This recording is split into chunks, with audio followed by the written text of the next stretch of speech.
Sobat RPK 100.6, pilihan terbaikmu. Segera kita ikuti Odah Bekesah.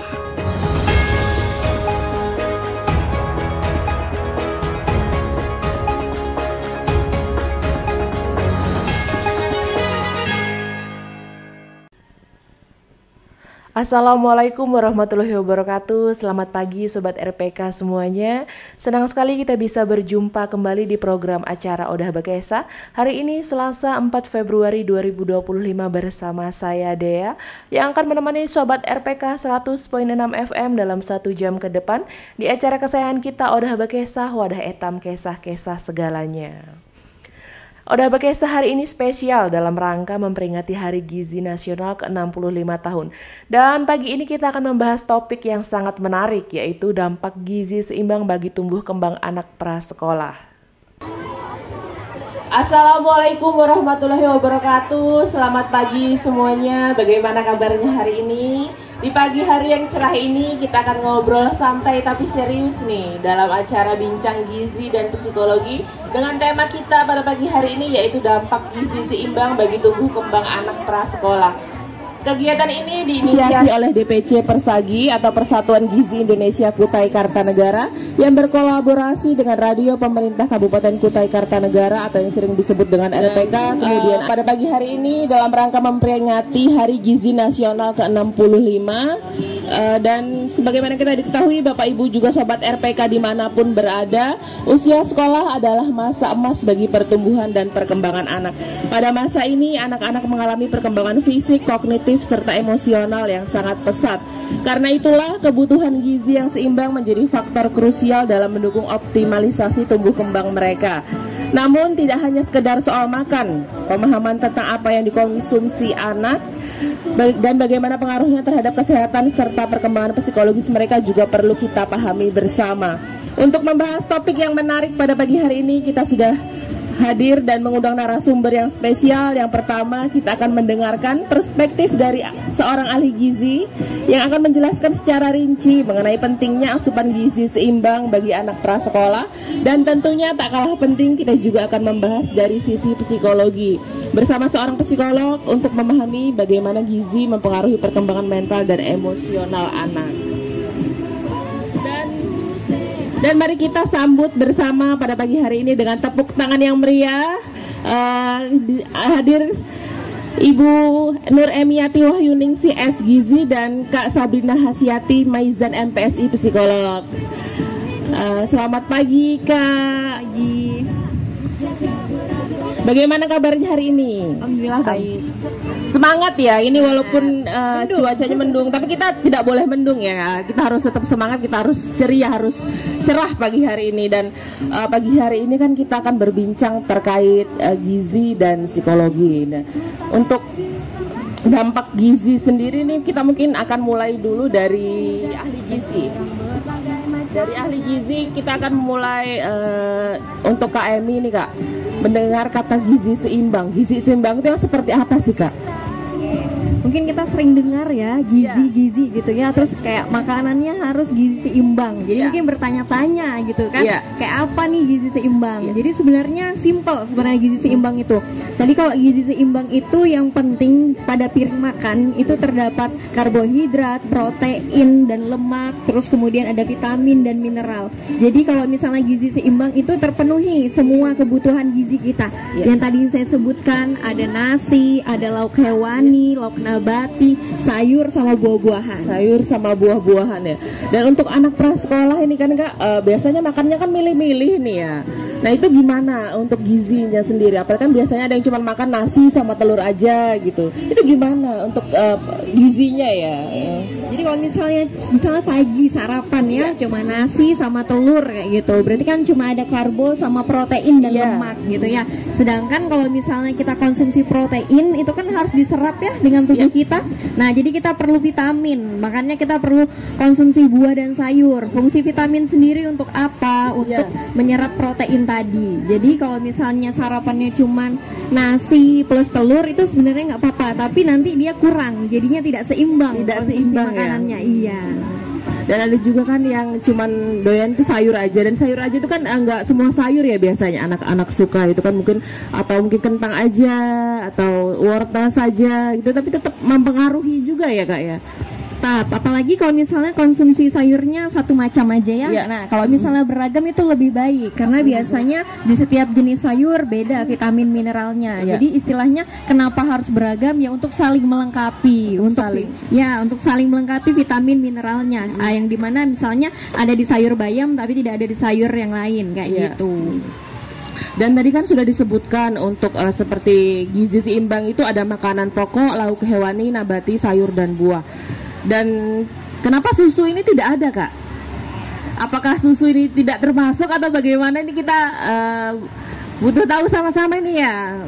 Jadi kan biasanya anak-anak itu juga ada rutin konsumsi susu ya untuk di rumahnya. Jadi kenapa tidak masuk ke dalam gizi seimbang? Karena kalau gizi seimbang itu kita fokusnya ke makanan pokok utama. Nah, jadi kalau untuk susu untuk anak prasekolah itu dia sebagai makanan tambahan. Tambahan. Ya, jadi istilahnya kalau misalnya untuk snack itu boleh dikasih susu. Beda cerita kalau misalnya anaknya belum MPASI, yang dimana makanan pokoknya itu full susu, ASI ataupun sukor, tapi sebaiknya ASI ya. Jadi kalau misalnya untuk susu itu boleh tambahan, tapi untuk susu perlu diperhatikan juga jenis susunya. Jadi kalau misalnya ibunya kasih susu UHT, itu perlu diperhatikan kandungan gizinya. Karena kalau misalnya susu, tidak semua susu dia pure isinya susu. Karena biasanya kalau untuk susu komersil, apalagi UHT, itu kandungan gulanya cukup banyak, cukup tinggi ya. Itu mempengaruhi juga. Betul. Jadi harus hati-hati kita kalau misalnya beli makanan kemasan untuk anak-anak seperti itu. Jadi kan mungkin ada juga kan anak sekolah Kak yang jadi yang susu aja, minumnya susu aja kan, itu juga berarti tidak mencukupi gizinya ya. Dan apakah itu juga termasuk akan kaitannya dengan stunting juga Kak? Jadi mungkin kalau stunting itu kan dalam jangka waktu panjang ya. Nah, kalau misalnya stunting itu sebenarnya dia terjadi karena asupannya tadi yang kurang. Asupannya yang kurang. Entah saat ibunya hamil ataupun pada saat dia sudah lahir. Jadi makanya kalau untuk mencegah stunting itu kita harus mengejar asupan makan anak itu pada 1000 HPK, 1000 hari pertama kehidupan, seperti itu. Jadi kalau misalnya stunting ya karena mungkin awal-awal dia untuk makan itu asupannya kurang sehingga dia tidak bisa mengejar seperti itu. Dan untuk bisa mungkin dikasih tips Kak sedikit untuk mengejar itu gimana Kak gitu. Kita anak itu punya nafsu makan yang seimbang, mungkin sayurnya juga, proteinnya juga, itu gimana Kak? Oke, jadi kan untuk mengejar berat badan, tinggi badan anak untuk mencegah terjadinya malnutrisi, mungkin saya jelaskan sedikit.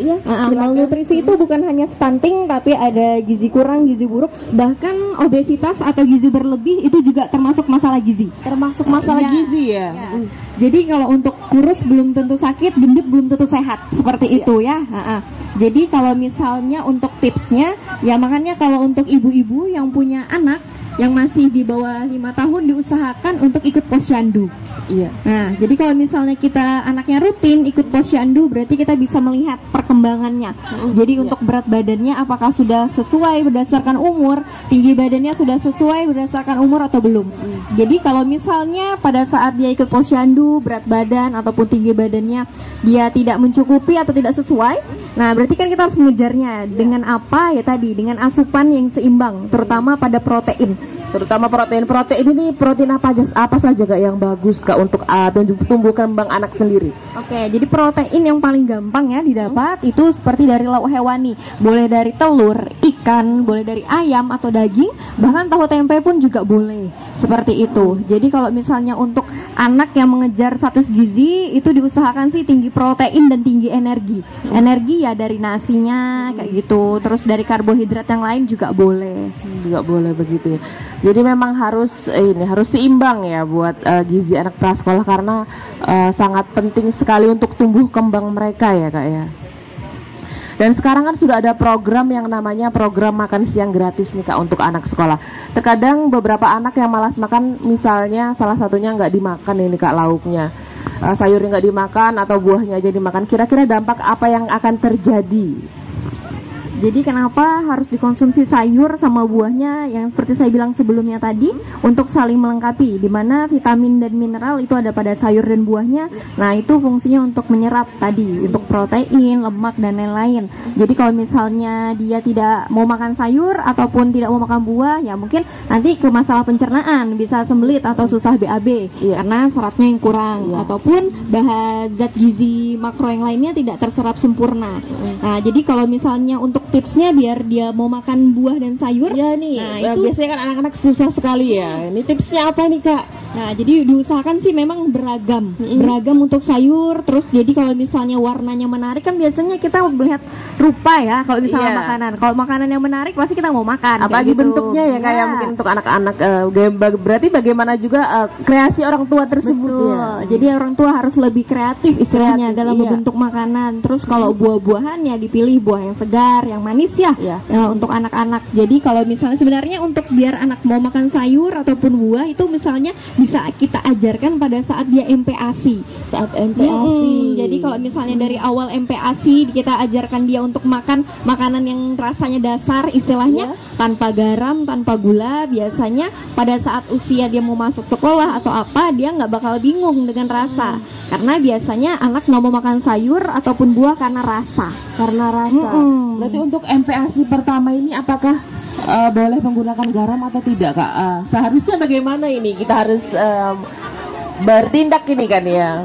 Karena kan biasanya untuk MPASI ya paling orang tua mikirnya yang penting ada lauk dan lain-lain gitu ya mikirnya. Apalagi mikirnya nanti harus ada rasa. Kita yang dewasa tanpa rasa aja nggak mau makan. Iya betul. Padahal kalau untuk MPASI gula ataupun garam sebaiknya tidak dipakai. Sebaiknya tidak dipakai. Ya, karena kalau misalnya dia masih usia di bawah 6 bulan ataupun masih kalau MPASI kan dimasuki usia 6 bulan ya. Nah, itu nanti untuk pencernaannya masih belum siap istilahnya untuk menerima garam ataupun gula. Seperti itu. Jadi makanya dianjurkan untuk rasa dasar saja. Jadi tanpa tambahan gula ataupun garam biar nanti pada saat kita kasih makan makanan keluarga istilahnya yang lengkap, dia nggak kaget istilahnya kalau misalnya rasanya kurang asin atau kurang manis seperti itu. Karena sudah terbiasa dengan rasa yang sebelumnya. Nah, beda cerita kalau kita kasih dia makanan manis ataupun makanan asin, ketika kita kasih makanan yang kurang asin atau kurang manis pasti nggak mau makan karena rasanya kurang umami di mulutnya seperti itu. Jadi memang sebaiknya tidak diberikan garam dan gula dulu untuk pencernaannya juga ya Kak ya. Dan pencernaan juga berarti berhubungan dengan kondisi otak juga ya. Dan terkadang kan butuh waktu cepat untuk memasak nih Kak, terutama di pagi hari, sehingga banyak yang memasak seperti mie instan, sosis, nugget. Apakah itu baik saja Kak untuk anak atau bagaimana ini Kak? Biasanya kan orang tua kalau pagi pengen yang simple. Iya, karena kan kondisinya ya harus cepat-cepat juga, apalagi orang tua yang bekerja nih Kak.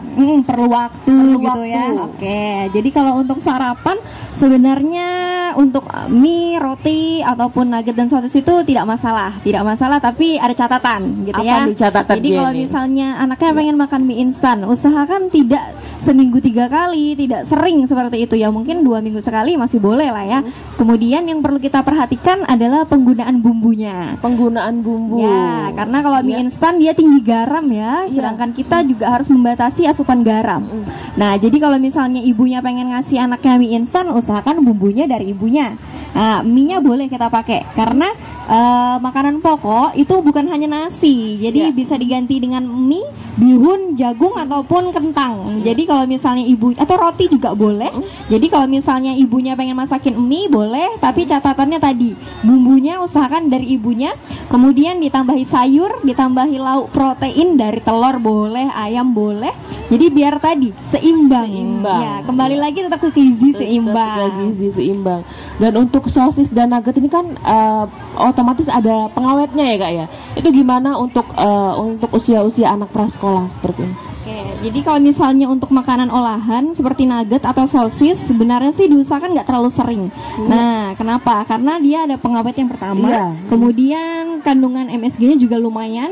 Nah, jadi kalau misalnya ibu kepepet lah ya istilahnya ya, yang tadi saya bilang kalau misalnya udah terlanjur pengen digorengin sosis atau nugget boleh, tapi usahakan porsinya nggak banyak, frekuensinya tidak sering, tapi diselingi dan diimbangi dengan tambahan sayur tadi, terus konsumsi buah-buahan juga boleh. Jadi kalau misalnya ibunya mau kasih mie, mau kasih roti, mau kasih sosis atau nugget itu boleh, tapi tadi tidak boleh sering. Tidak boleh sering. Harus ada batasan nih ya karena untuk tumbuh kembang anak-anak kita sendiri ya Kak ya. Dan sekarang ini kan juga ada, ini terkait minuman. Kalau tadi kan makanan, ini untuk minuman itu kan sekarang ini minuman ini kan beragam sekali Kak ya. Dan anak-anak itu kan suka sekali mengkonsumsi minuman kemasan, minuman es terutama ya. Itu bagaimana untuk tumbuh kembangnya sendiri Kak? Baik, jadi kalau misalnya untuk makanan kemasan ataupun minuman kemasan, kalau untuk minuman manis sih diusahakan tidak terlalu sering. Nah, kenapa? Karena kandungan gulanya itu cukup banyak. Dalam artian meskipun dia botolnya kecil, ini tips juga untuk orang tua. Kalau misalnya ingin membelikan anaknya makanan atau jajanan yang dalam bentuk kemasan, usahakan dibaca kandungan gizinya. Jadi setiap produk makanan itu pasti ada kandungan gizi. Jadi di belakang itu ada kandungan gizi. Jadi bisa dilihat kandungan gulanya berapa, proteinnya berapa, lemaknya berapa. Kemudian untuk komposisi komposisi semakin depan nama bahan makannya disebut, berarti itu bahan yang paling banyak digunakan. Oh, berarti yang paling atas itu ya bahan yang paling digunakan ya, paling pertama berarti ya. Jadi kalau misalnya nih beli susu gitu ya, nah terus nanti komposisinya yang paling pertama adalah gula baru susu. Berarti gula lebih banyak daripada susunya. Jadi kalau misalnya kita mau beli minuman kemasan ataupun makanan kemasan, usahakan baca komposisi gizi. Jadi kalau mau belikan susu anak yang komersil, ya usahakan yang kandungan susunya yang paling depan, seperti itu. Dan kandungan susu sendiri untuk di susu, mungkin susu UHT itu kan ada campuran juga kayak nggak asli susu murni. Nah itu gimana Kak? Tadi kalau misalnya susu komersil atau UHT itu biasanya ada yang susu murni. Nah makanya orang tua harus selektif. Jadi kita harus baca tadi komposisi gizinya. Jadi kalau misalnya untuk susu murni pasti ada tulisannya, susu sapi murni berapa puluh %. Nah itu makanya untuk orang tua harus aware. Jadi harus aware untuk gizi anaknya. Betul. Jadi kalau misalnya mending anak nangis karena tidak makan daripada anak nangis karena sakit ya. Iya betul. Kita lebih baik mencegah daripada mengobati ya.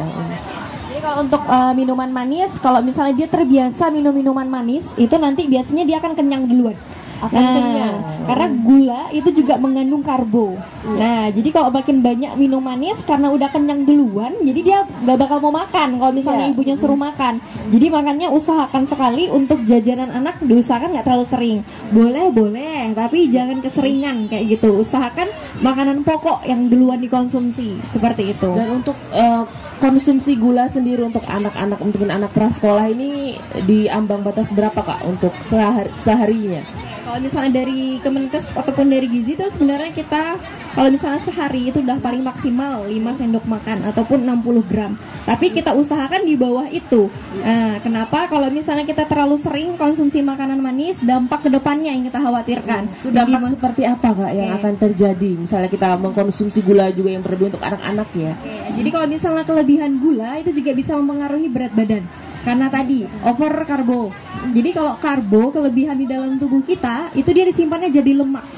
Nah, jadi kalau misalnya untuk makanan manis usahakan nggak terlalu sering. Kemudian yang kedua adalah memicu penyakit degeneratif dalam artian seperti penyakit gula. Nah, jadi penyakit gula itu nggak semerta-merta dia langsung ada, tapi itu bisa jadi karena pola makan kita yang salah. Jadi kalau untuk penggunaan gula, usahakan tidak terlalu sering untuk anak-anak, baik dewasa ataupun anak-anak sama usahakan dibatasi. Garam, gula dan lemak itu pada pedoman gizi harus dibatasi memang. Kalau untuk garam sendiri nih Kak, untuk anak-anak Ada bataskah tertentu? Jadi kalau misalnya penggunaan garam tuh sebenarnya susah untuk kita kontrol, karena di makanan alami juga dia ada kandungan natriumnya. Jadi natrium itu juga bagian dari garam. Jadi kalau misalnya untuk dibatasi mungkin sekitar ya kalau misalnya pakai sendok teh kayak gitu 2-3 sendok teh itu masih diperbolehkan. Tapi untuk penggunaan penyedap rasa usahakan nggak terlalu sering. Penyedap rasa berarti berbahaya juga ya? Nggak berbahaya sih, tapi yang penting jangan diantisipasi lah ya, karena masih masa tumbuh kembang ya. Dan ini adakah Kak tips untuk agar anak mau mengkonsumsi gizi seimbang? Tips dan triknya nih mungkin Kak untuk ibu-ibu ini kan anaknya yang susah makan ini, untuk gizinya biar mencukupi biar seimbang ini gimana Kak? Jadi untuk makanan untuk anak-anak prasekolah itu diusahakan yang pertama kreatif untuk ibunya yang masak ya. Terus bervariasi, dalam artian bervariasi jenis ataupun warna. Jadi karena biasanya berdasarkan warna anak-anak itu lebih suka. Catching menarik. Harus yang menarik, karena kalau misalnya nggak menarik kadang juga dia nggak mau kayak gitu ya. Nah terus kalau untuk itu usahakan lagi untuk makan 3 kali utama dan 2 kali selingan. Nah untuk 3 kali utama dan 2 kali selingan. Ya, 2 kali selingan boleh, 3 kali selingan boleh. Tapi usahakan selingannya makanannya yang tinggi akan gizi. Seperti itu. Seperti apa itu? Susu tadi boleh, roti juga boleh. Tapi kalau roti ya diusahakan ditambahkan kayak gitu ya. Kayak misalnya roti terus nanti plus buah kayak gitu, atau enggak roti pakai telur juga boleh. Jadi kalau untuk selingan yang penting dia tinggi akan gizi dan mengenyangkan. Seperti itu.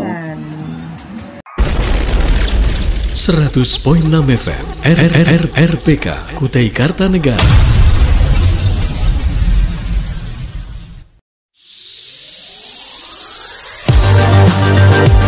Sobat, keluarga adalah sumber kekuatan. Agar keluarga kita tetap sehat dan kuat, kita harus memberikan makanan yang bergizi, makanan yang cukup mengandung vitamin, mineral, protein, dan karbohidrat. Semuanya punya peran penting dalam menjaga tubuh tetap fit, penuh energi, dan siap menjalani hari. Makanan sehat bukan hanya soal memilih makanan yang mahal atau terlihat enak saja. Makanan sehat itu bisa kita dapatkan dari makanan yang mudah dijangkau, seperti sayuran segar, buah-buahan, ikan, kacang-kacangan, dan sumber karbohidrat yang bergizi seperti nasi, jagung, dan ubi. Tapi jangan lupa juga untuk cukup air putih. Makanan dengan gizi seimbang bukan hanya penting untuk orang dewasa, tetapi juga untuk anak-anak yang sedang dalam masa pertumbuhan. Pastikan mereka mendapatkan asupan gizi yang tepat untuk perkembangan otak, kekuatan tubuh, dan daya tahan tubuhnya. Ingat, mereka adalah masa depan kita. Di Hari Gizi dan Makanan ini, mari kita bersama-sama berkomitmen untuk memberikan yang terbaik bagi keluarga kita dengan pola makan sehat dan bergizi. Selamat Hari Gizi dan Makanan 2025.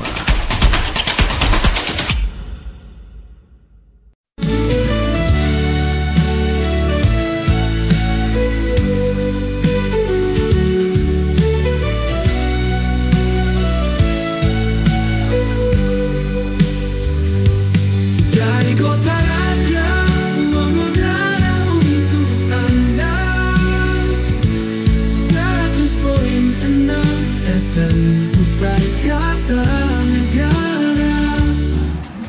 Terakhir nih Kak, mungkin ada pesan dan harapan buat ibu-ibu di luar sana atau ibu-ibu yang saat ini lagi lewat Kak, untuk anaknya yang makannya milih-milih mungkin Kak, mungkin bisa dikasih mungkin sedikit. saya jabarkan juga dulu sedikit tentang poin dari gizi seimbang tadi ya. Jadi kalau misalnya untuk gizi seimbang untuk makanan anak itu diusahakan tadi yang seperti saya bilang sebelumnya, ada karbo, ada lemak, ada protein, ada vitamin dan mineral. Jadi usahakan pada piring anak itu terdapat nasi, lauk hewani, lauk nabati, ada sayuran, bahkan buah-buahan. Semisal anak tidak mau, kita usahakan mengenalkan itu tetap.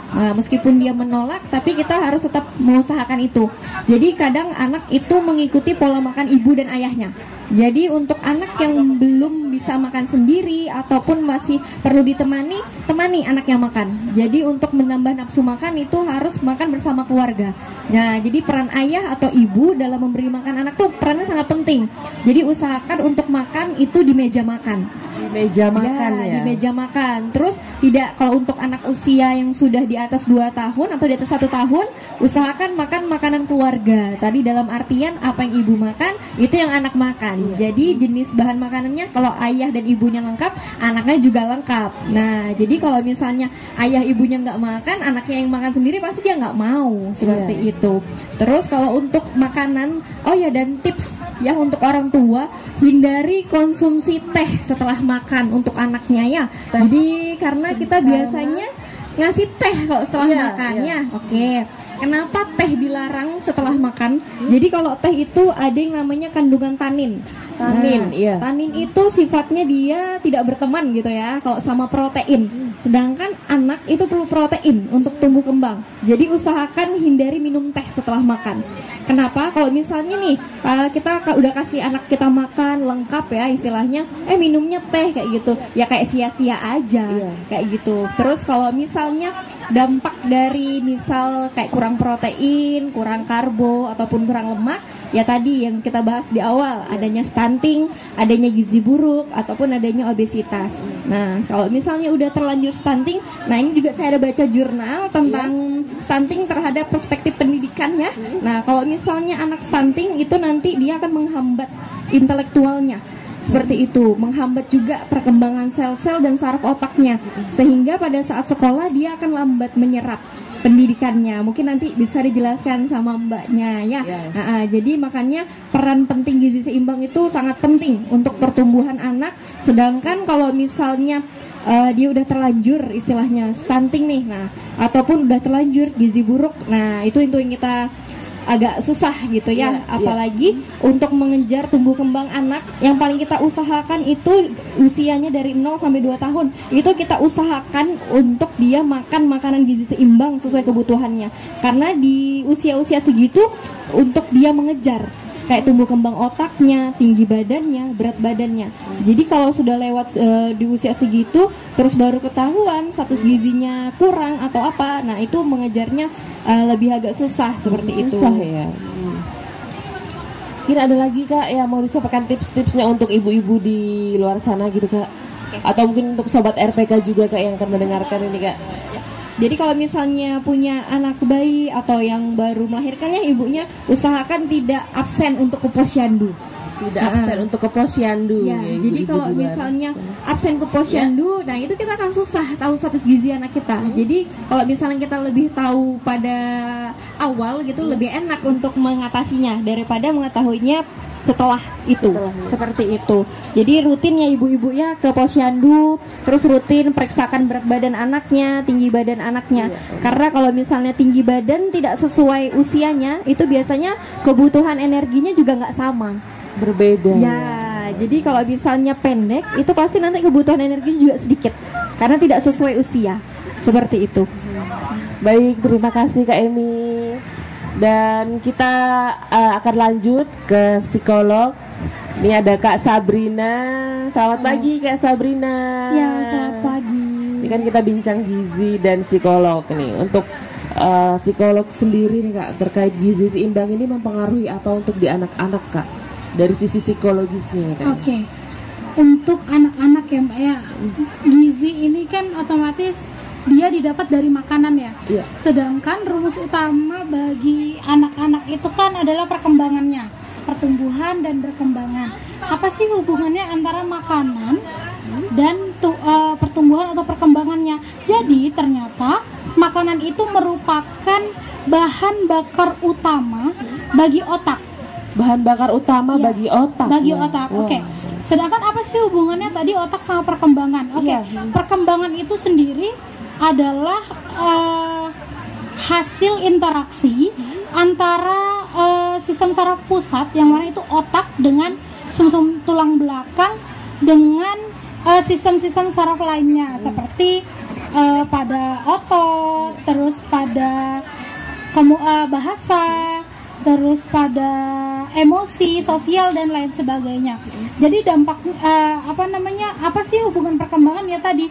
Ternyata makanan sendiri merupakan bahan bakar utama untuk pertumbuhan dan perkembangan anak. Ketika bahan bakar utama ini tidak dimiliki anak dengan cukup, Maka apa? Maka kendalanya pada bagaimana pertumbuhan dan perkembangannya nanti. Pertumbuhan dan perkembangannya ini seperti apa Kak? Mungkin nanti kalau kita kekurangan gizi atau kita kelebihan gizi sendiri ya Kak ya. Oke, kalau untuk perkembangannya kayak gimana sih? Pertama, kalau dari hasil penelitian sendiri ya Mbak, ternyata dampak makanan ini kalau kekurangan yang pertama adalah pertumbuhan anak menjadi menurun atau mendatar. Ketika pertumbuhan anak itu sudah menurun atau mendatar, perkembangan akan mengikuti. Entah dia berhenti atau bahkan dia bisa menurun begitu. Jadi kita jangan pernah nih menyepelekan apa-apa aja yang kita konsumsi gitu, karena itu sangat berdampak sekali, terutama pada kurangnya konsumsi makanan yang bergizi tadi ya Bu. Oke, itu dampaknya pasti akan panjang. Dan ternyata berdasarkan penelitian lagi, orang yang memiliki konsumsi yang kurang seimbang itu dapat memicu depresi untuk anak juga berarti bisa. Benar, depresi itu bisa dialami oleh siapa saja gitu. Terutama anak itu sangat rentan sekali mengalami depresi, selain dari apa yang dia konsumsi, tapi juga bagaimana lingkungannya, bagaimana gennya dia dan sebagainya gitu sih Mbak. Kalau untuk kelebihan gizi sendiri Kak, efek psikologis apa yang ditimbulkan? Oke, kalau kelebihan gizi sendiri terutama kalau misalnya yang kayak obesitas gitu ya Mbak ya. Kalau yang obesitas itu kan otomatis dia pasti akan mager gitu ya bahasa zaman sekarang. Mager, bahasa sekarangnya ya. Dia akan lebih mudah mager. Ternyata kalau orang mager itu tidak hanya mager secara fisik, yang pengen gegoleran di kasur gitu. Ternyata mager itu juga berfungsi bagi otak, sehingga otak itu tuh juga akan menjadi malas, lambat bekerjanya. Ketika otak itu sudah malas, sudah lambat bekerja, maka orang akan mengalami kesulitan yang namanya mencari pemecahan masalah. Ketika orang sudah mengalami namanya kesulitan dalam memecahkan masalah, maka mereka akan apa Mbak kira-kira, mereka akan menjadi mudah putus asa. Ketika dia sudah mudah putus asa, maka mereka akan menjadi mudah depresi. Dan terkait gizi seimbang ini pengaruhnya ke kognitif bagaimana Kak? Oke, bagaimana pengaruh gizi seimbang kepada kognitif? Oke, kita lihat lagi perkembangan itu ternyata tidak hanya secara psikis, tapi perkembangan itu juga perkembangan otak, tadi otot dan saraf. Otak ini biasanya meliputi kognitif ini, dia itu kan ini pertamanya adalah otak ya. Sedangkan otak itu perannya biasanya di kemampuan bahasa.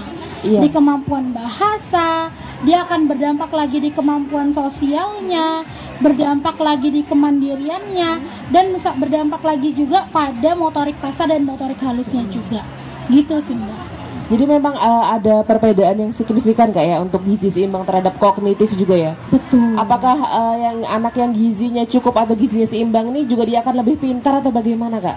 Tentu, gitu. Tentu, karena kembali lagi tadi hakikatnya makanan itu atau gizi seimbang itu adalah bahan bakar utama. Ketika bahan bakar utama ini tidak tercukupi atau tidak seimbang, maka itu akan berpengaruh pastinya. Pastinya ya. Iya.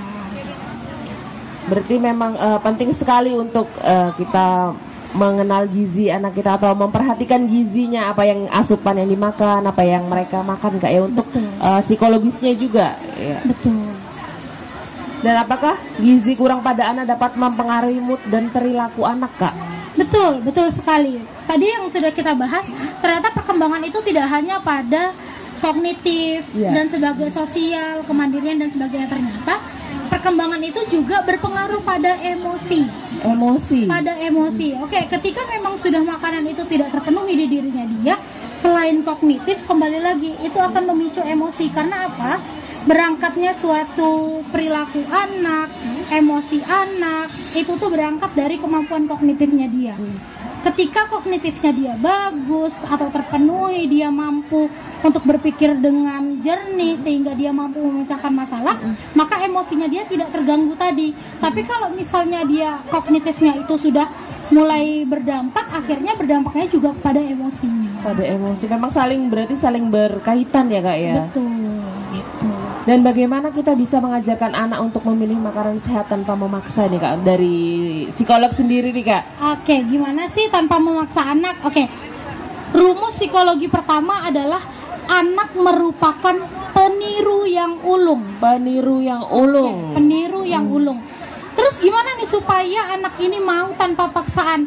Berarti peniru yang ulung ini siapa sih yang dia tiru? Yang dia tiru utama adalah lingkungan terkecilnya dia. Yang mana lingkungan terkecilnya dia itu merupakan kedua orang tuanya. Oke, berarti kedua orang tuanya. Berarti apa hubungan peniru yang ulung dengan orang tua? Tentu ada hubungannya.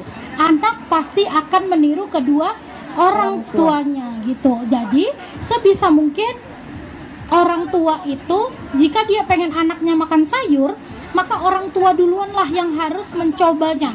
Yang paling tidak mengajarkan kepada anak untuk, nah ini loh sayur, begini rasanya.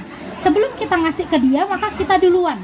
Supaya dia, karena anak ini kan juga otomatis akan mengobservasi orang tuanya. Bagaimana sih reaksi orang tuanya setelah makan ini? Kalau misalnya dia makan jeruk yang asam, terus orang tuanya mengeluarkan ekspresi anak akan pasti menghindari, karena anak secara nalurinya dia pasti juga akan sudah kok kayak gini sih mama, berarti nggak enak nih gitu, otomatis dia akan menolak. Tapi kalau misalnya respon dari orang tua yang kayak enak loh enak ternyata brokoli ini misalnya, terus warna dia juga cantik, coba deh, kalau nggak percaya kakak yang coba. Nah itu anak akan lebih terbuka ketimbang dengan kamu nih gini gitu. Bukannya anak menjadi terbuka atas apa yang akan mau dia konsumsi, dia akan menjadi menghindar. Karena apa? Perilaku menyudutkan, perilaku marah itu adalah perilaku yang sangat-sangat tidak menyenangkan.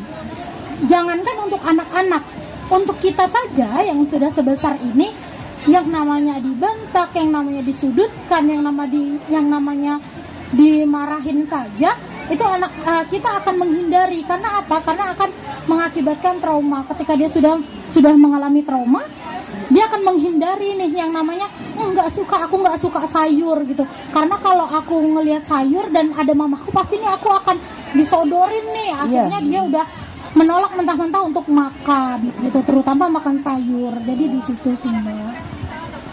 Jadi memang contoh yang pertama adalah orang tua ya Kak, kembali lagi ya. Dan bagaimana cara menghadapi anak yang mengalami stres atau kecemasan terkait makanan Kak? Oke. Biasanya stres atau kecemasan pada makan ini kan kembali tadi ya Mbak. Stres dan kecemasan pada makan itu biasanya terjadi karena dia itu tidak terbiasa. Tidak terbiasa dengan makanan itu, sehingga dia menghindari. Kenapa sih dia ini bisa tidak terbiasa? Mungkin dia mengalami trauma apa? Trauma karena dia kalau dia makan dia pasti akan dipaksa oleh mamanya. Karena pemaksaan itu kan perilaku yang tidak menyenangkan ya bagi dia, sehingga dia akan menghindari makanan itu. Sehingga gimana nih caranya untuk mengurangi perilaku anak itu menghindari dari makanan? Ya tadi pertama memberikan contoh, yang kedua alangkah lebih baik kita memberikannya atau kita mempromosikan kepada anak itu dengan hati yang gembira. Itu memang pertama, hati yang gembira dengan bahasa yang lebih dapat diterima, dan paling tidak dalam kondisi yang menyenangkan. Itu dalam pasti kondisi yang menyenangkan memang saya rasa juga harus Kak ya. Betul. Karena ini kan di masa-masa mereka mengenal makanan juga ya. Betul. Dan untuk kan ada juga nih Kak kasus yang mencuat terkait anak yang trauma terhadap nasi. Itu bagaimana Kak dari sisi psikologi sendiri Kak? Oke, berarti trauma terhadap nasi, berarti dia punya luka yang benar-benar dalam terhadap nasi itu sendiri ya. Oke, kita tarik lagi. Kenapa nih dia nih trauma sama nasi? Coba kita lihat bagaimana pola asuhnya, terutama saat memberi makan, terutama makan nasi nih. Ada luka apa sih? Ataukah ibunya pernah membentak atau apa? Tapi kadang orang tuh nggak ada kok Mbak, ini nih dia kayak gini, saya ngebentak dia tuh gini-gini, nggak ada kok gitu. Oke, coba kita lihat ibu atau bapaknya. Kadang perilaku mengkonsumsi makanan itu dia bisa merupakan gen atau keturunan dari orang tuanya. Ada kemungkinan keturunan juga Bisa.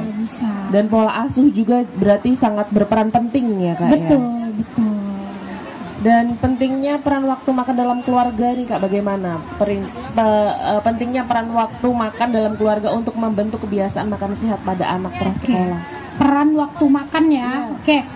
Kembali lagi tadi sama kayak yang sudah dibahas sama Mbak Eni ya tadi ya. Makan dengan keluarga itu terutama harus bersama. Karena apa? Karena peran orang tua itu sangat penting ya Mbak ya tadi, terutama apa dalam pemenuhan kasih sayang. Ketika dalam posisi kita makan, orang tua kurang, pasti anak tanpa kita sadari, kok aku cuma sama mamaku sih, papa aku mana gitu. Sedangkan yang perlu kita ingat lagi, peran ayah itu sangat-sangat penting bagi anak, terutama dalam pemenuhan kebutuhan emosi anak gitu. Jadi jangan heran, tapi jangan juga ini waktunya makan, mah ini tugasmu gini-gini, tidak. Pada dasarnya kita dalam perilaku kita sehari-hari itu kan pasti akan melibatkan emosi ya Mbak, terutama makan. Tadi kalau bisa saat ada melibatkan emosi itu, kalau bisa tameng pertama ini adalah ayah gitu. Ayah tameng pertamanya. Benar. Jadi bukan berarti tugas anak itu adalah ibu ABC, semua ibu tidak. Iya kan? Bahkan garda terdepan anak adalah ayah. Garda terdepan ayah ya kan? Betul. Jadi kalau misalnya anak ini sudah punya kedekatan sama ayah dan otomatis emosi sudah dekat ya Mbak ya, kalau misalnya sudah ada peran ayahnya, otomatis dia akan makin semangat. Oh ternyata nggak cuma mamaku nih yang udah masakin aku nih, berarti sekarang waktunya aku sama papa aku nih yang makan. Sambil ngobrol itu otomatis makan, ketika sudah ada kedekatan dan kehangatan, anak akan makin merasa senang gitu. Terus yang kedua apa? Peran rutin makan tadi tuh ya. Yang kedua adalah ternyata ketika jam waktu makan ini molor, itu akan mempengaruhi jam istirahatnya, akan mempengaruhi jam belajarnya, itu akan menggeser semuanya tuh Mbak. Ketika semuanya sudah tergeser, ini emosi anak akan juga naik turun. Kan biasanya aku makan jam segini, kan biasanya aku tidur jam segini, atau biasanya dia makan jam 12, terus jam 1-nya dia tidur, tapi ternyata mamahnya terlambat misalnya, sama bapaknya terlambat ngasih makan, ternyata makannya di jam 1, akhirnya jam tidur siangnya mundur. Karena dia ini sudah menjadi sebuah siklus, maka dia akan menimbulkan emosi ya Mbak ya. Ketika ini sudah mundur, yang tadinya jam 1 dia harus udah tidur dan biasa udah tidur, akhirnya dia merasa kayak, aduh aku nih udah ngantuk, kenapa aku dipaksa tidur gitu. Jadi rasa lapar itu sudah berganti menjadi rasa ngantuk. Akhirnya ketika rasa laparnya ada, rasa ngantuknya ada, otomatis emosinya akan menjadi tidak stabil. Lebih ke cranky gitu Kak ya. Betul, dia akan menjadi cranky, akhirnya dia tantrum. Iya, apalagi dia tidak bisa mengungkapkan apa yang dia rasa. Benar. Ketika sudah tantrum, nanti ujung-ujungnya biasanya yang disalahin, kamu nih susah banget makan ABCD gitu. Coba kita tarik lagi gitu. Tidak ada salahnya loh untuk kita tidak menyalahkan anak gitu. Karena anak berperilaku sesuai dengan bagaimana orang tuanya. Dari puncak Rondong Demak 100.6 FM. Pilihan terbaik. Apa itu stunting? Mengapa kita perlu waspada? Stunting adalah masalah serius yang dapat menghambat pertumbuhan anak-anak kita secara fisik dan mental. Ini bukan hanya masalah kesehatan, tetapi juga mengancam masa depan generasi mendatang. Stunting meningkatkan risiko penyakit kronis dan mengurangi produktivitas di kemudian hari. Namun, kita bisa mencegahnya dengan perhatian yang tepat. Berikan gizi terbaik untuk si kecil sejak dini dan pastikan mereka mendapatkan stimulasi yang cukup. Satu langkah kecil bisa membuat perbedaan besar untuk masa depan mereka. Setiap anak berhak tumbuh optimal. Mari waspada terhadap stunting demi masa depan putra-putri kita.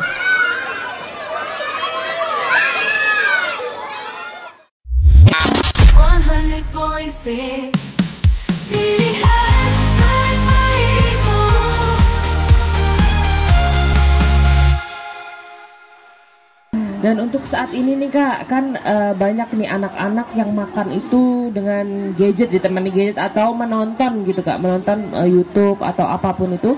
Itu bagaimana Kak dari sisi psikologi sendiri untuk makan tapi kita tuh nonton gitu Kak? Apakah ada pengaruh yang signifikan terhadap kognitif atau apa Kak? Bagaimana itu Kak? Oke, ada banget gitu ya. Karena kembali lagi di setiap perilaku itu pasti ada pemaknaan emosi ya Mbak ya. Jadi ketika makan kita nonton YouTube, otomatis kan kita nggak konsentrasi nih sama makanan kita. Ketika kita tidak konsentrasi dengan makanan kita, maka itu tidak akan menimbulkan yang namanya emosi positif gitu. Tidak menimbulkan emosi yang positif terhadap makanan, sehingga dia merasa makanan ini nggak penting.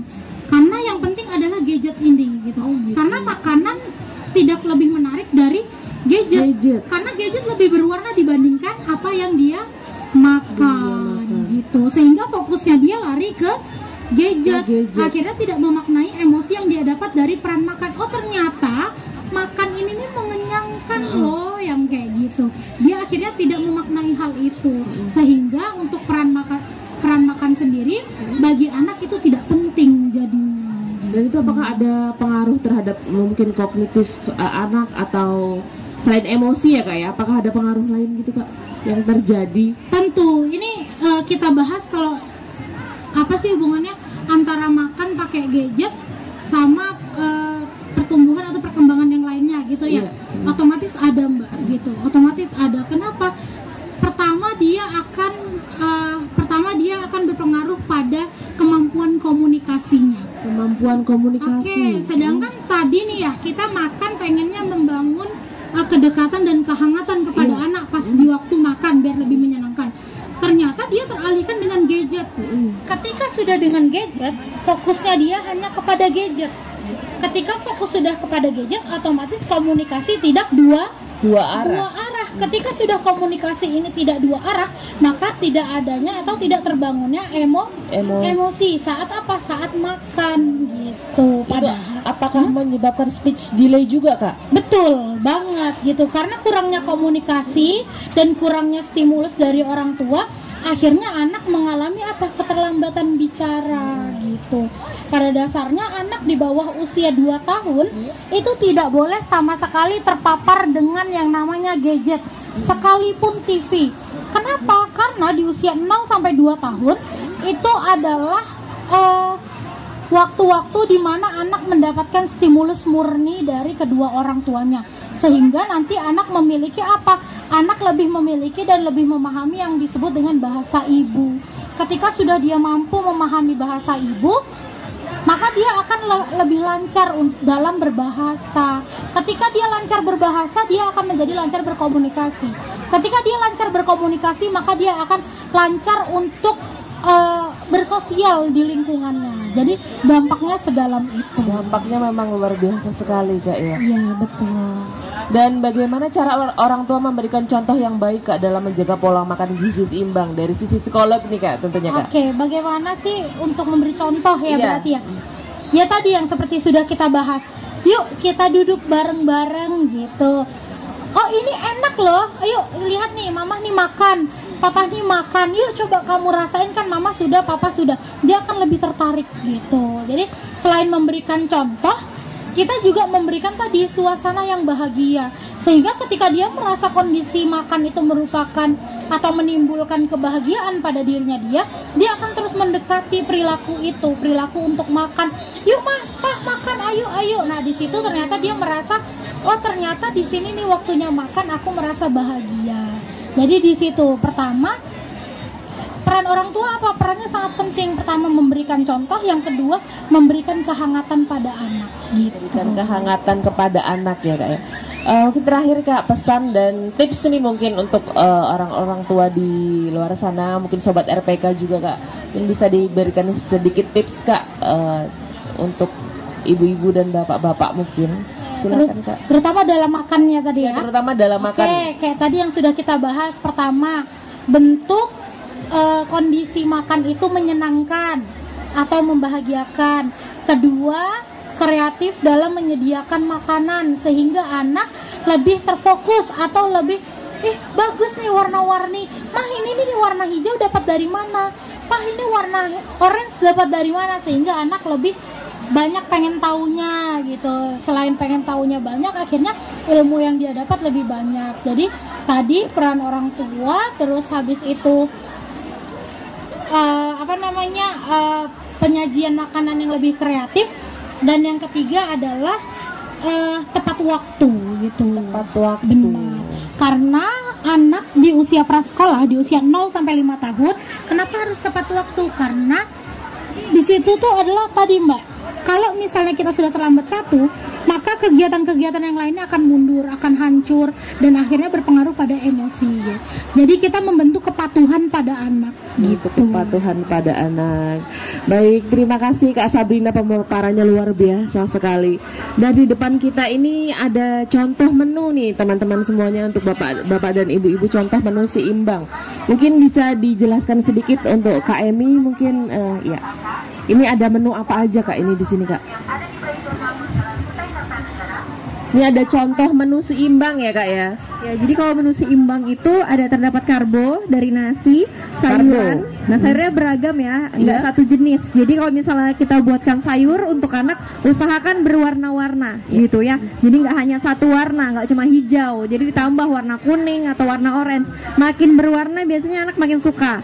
Terus usahakan ada lauk hewani. Jadi kalau lauk hewani ini protein. Jadi fungsi protein yang kayak saya sebutkan sebelumnya, fungsinya untuk menjaga sel jaringan, membentuk sel jaringan. Jadi untuk anak kecil tuh sangat penting protein. Kalau untuk buah-buahan ya untuk vitamin dan mineralnya, untuk membantu penyerapan protein juga dibutuhkan nih dari buah-buahan. Karena buah-buahan menyediakan vitamin seperti itu. Kemudian untuk porsinya untuk anak prasekolah ya tidak terlalu banyak seperti itu.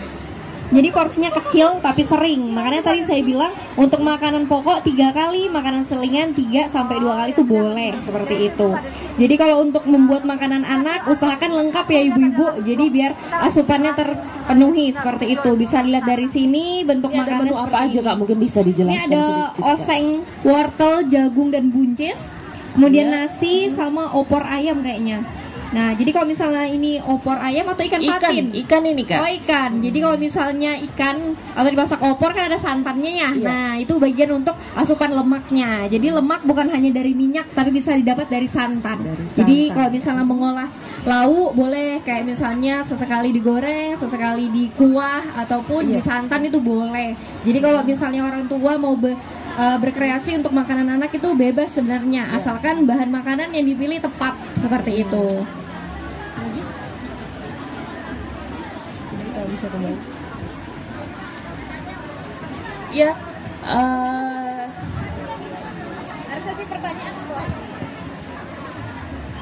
mungkin ada ibu-ibu yang mau bertanya atau mau konseling, mungkin kita ada ahli gizi dan psikolog. Berapa pertanyaan dulu? 2 pertanyaan dulu. Assalamualaikum warahmatullahi wabarakatuh. Waalaikumsalam warahmatullahi Nama saya wabarakatuh. Lina dari Gunung Belah, Ibu. Iya. Yang ingin saya tanyakan adalah gizi anak itu batas umurnya berapa? Itu yang pertama. Yang kedua adalah ketika buah itu di jus, perbedaannya dengan buah potong itu apa? Nah, yang ketiga adalah vitamin yang saya ingin tanyakan. Ketika anak itu tubuhnya lemah, saya ingin bertanya bagaimana kalau anak itu dikasih tambahan vitamin itu efeknya bagus atau tidak gitu loh. Karena vitamin itu macam-macam kan Bu, ada yang dari induk kolostrum ya kan, ada yang dari salmon, ada yang dari yang biasa yang vitamin ya ada apa ya. Saya rasa vitamin itu ada yang juga dari kimia juga gitu loh. Nah, saya ingin pertanyaan ini karena 3, kenapa? Itu yang selalu saya pikirkan gitu loh. Karena anak saya jago makan. Ya, terima kasih ya Ibu. Wassalamualaikum warahmatullahi wabarakatuh. Waalaikumsalam warahmatullahi wabarakatuh. Luar biasa sekali pertanyaannya.